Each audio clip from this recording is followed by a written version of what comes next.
Come on, must make it to the village. Oh, look at it, it's a cute bunny. I will save you. Oh, hi, welcome to Story Lab. This week, we're taking a look at the story of a guy who ran away, braved a fishy storm, and ended up in a desert.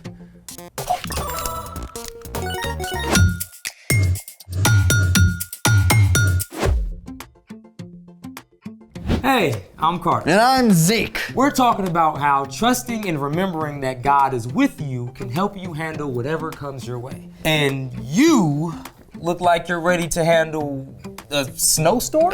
Sandstorm. Well, it looks calm in here. I just added this new weather mod to my game and it got intense. There was this wild windstorm in the ocean biome, and I got tossed up onto a beach biome right in the middle of an old shipwreck. And then I had to brave a terrible sandstorm in a desert biome. I think I've got sandburn. More like eye strain. Plus, I ran out of food inventory immediately. My hunger bar is completely empty. I know what you need. Oh, a golden carrot? You need some real life. I'm thinking edible sand? Edible sand, what? Let's make it. Today, we're making edible kinetic sand. Oh, so ready. Step 1, mix up your dry ingredients, which include 1 cup of baking soda, ½ cup of cornstarch, ½ cup of sugar, and 1 tablespoon cream of tartar.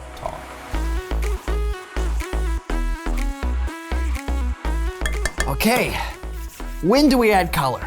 Step 2, mix about 10 drops of food coloring into 3 tablespoons of water. 1, 2, 3, 4.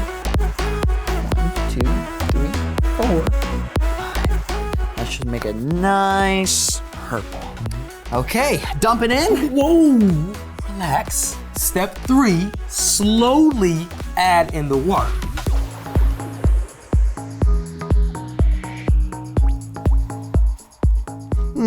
Still kind of crumbly. Well, a little water goes a long way. So at this point, we just add a tiny bit at a time until it's perfect. All right. Now mix that. You might need to use your hands. I'll try that. Oh, very calming. It's better than a virtual sandstorm, for sure. And I get to replenish my hunger bar. Yeah, but just because it's edible, it doesn't mean that it tastes great. You better tell me that. Would you have listened? Probably not. Speaking of someone who didn't listen well the first time, it's time for The Story Before the Story.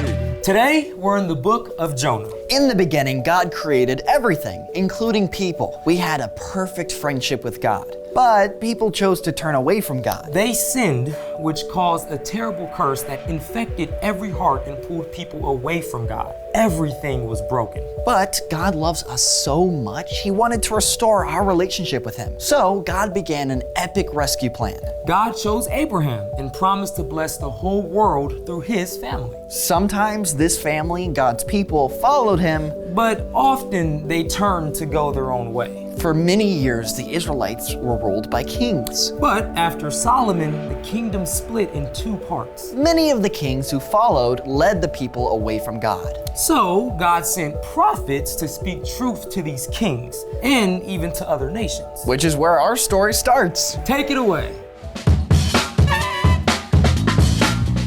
Hey everyone, I'm Brian. The last part of what we know as the Old Testament contains a group of books known as the prophets. Now, most of these books record the words of the prophets that God sent to speak truth to the kings of Israel and Judah. But the book of Jonah is unique. The prophet Jonah lived during the time of Jeroboam II, one of the worst kings of the northern kingdom of Israel. And Jonah was what you might call, well, a reluctant prophet. One day, the Lord spoke to Jonah. Go to the great city of Nineveh. Preach against it. The sins of its people have come to my attention. Now, you should know that Nineveh was the capital city of Assyria, the big bad villain of Jonah's day. And as you can imagine, Jonah was not excited about taking a more than 500-mile road trip into the heart of enemy territory. In fact, Jonah decided to run away from God. Brilliant move, right? Well, instead of heading northeast toward Nineveh, Jonah went to the harbor at Joppa and hopped on a boat heading for Tarshish. Yeah, pretty much as far as you could go in the opposite direction. Jonah went below deck for a nap. But while Jonah was sleeping, God sent a wild wind. The sailors panicked as the ship creaked and cried out to the false gods they worshipped. Finally, the captain hauled Jonah out of bed. How can you sleep? Call out to your God for help! At last, Jonah confessed that he was running away from God. The sea was getting higher, and the sailors were terrified. What should we do to make the sea calm down? I know the storm is my fault. Pick me up and throw me in the sea. Well, the sailors didn't want to do this, but the storm got even worse. So at last, they cried out to God. Lord, don't hold us responsible for this man's life. Then they took Jonah and threw him overboard. Yikes. Right away, the sea became calm. But God wasn't done with Jonah. So God brought about a pretty wild plot twist by sending a giant fish to swallow Jonah whole. For 3 days and 3 nights, Jonah was stuck in the belly of that fish. And during this time, he finally cried out to God. When I was in trouble, I called out to the Lord and he answered me. I had almost drowned in the waves and I thought I had died. But you brought my life up from the very edge of death. At the end of 3 days, the Lord made that fish swim to shore and spit out Jonah on dry land. Ugh. Fish vomit. Can you imagine? But definitely better than being wedged inside a fish's stomach. I mean, come on. God spoke to Jonah once more. Go to the great city of Nineveh. Announce to its people the message I give you. And this time, Jonah listened to God. He made the epic road trip to Nineveh. And when he got there, well, the city was so large it would take 3 whole days to cross. Jonah started off walking along those bustling streets, calling out, In 40 days, Nineveh will be destroyed. This was terrible news. And the people of Nineveh actually listened. The message even reached their king, who put aside his royal robes and sat down in the dust and misery. The king sent out a message to the whole city. Don't eat or drink anything. Call out to God with all your heart. Stop doing what is evil. God might take pity on us. Then we won't die. And would you believe it? The people did just as the king commanded. They turned to God and stopped doing wrong things. God saw this. So God showed great mercy and did not get rid of the city of Nineveh. And Jonah was thrilled, right? Actually, no. Jonah sulked because God had chosen to show love to even the enemies of Israel. Because God made this world and created each one of us, God always knows what's best. Even if it means showing mercy to your worst enemy. Whew, that's wild.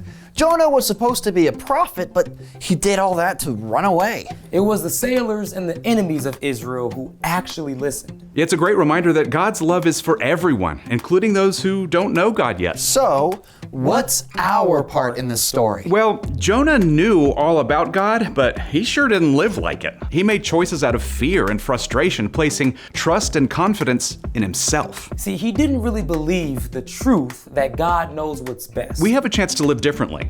You can choose to trust that God is working out even the hardest situations for your good. Like if you get stuck doing a group project with classmates you don't know very well. Or your parents decide that you can't do a sleepover at your friend's house. Or you've got to finish out the basketball season even though you don't like the new coach. You can have confidence and show a good attitude, knowing that God is with you through it all and can make good come from it. Jonah sure missed the boat on that one.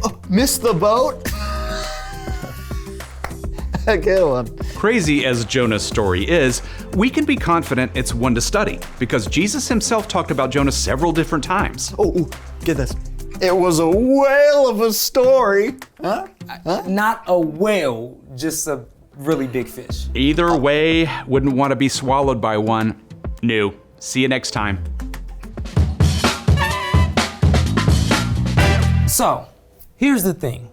God knows what's best. Even when you're frustrated Or uncertain, or it's hard to do the right thing. you can take a deep breath and trust that God has got it. So you can relax. Yeah. You know, I'm glad God gave us creative ways to calm down and chill out. Ooh, you wanna make some more colors? On it. Thanks for joining us in the Story Lab. See you next time. Hey, do you think it'd be tastier if we added cocoa powder? Do we have any? Yeah, we got plenty. You ready to try it? Go for it. Oh, you're gonna mix it in? Yeah. You wanna leave it on top though, because that way it creates a nice No. layer.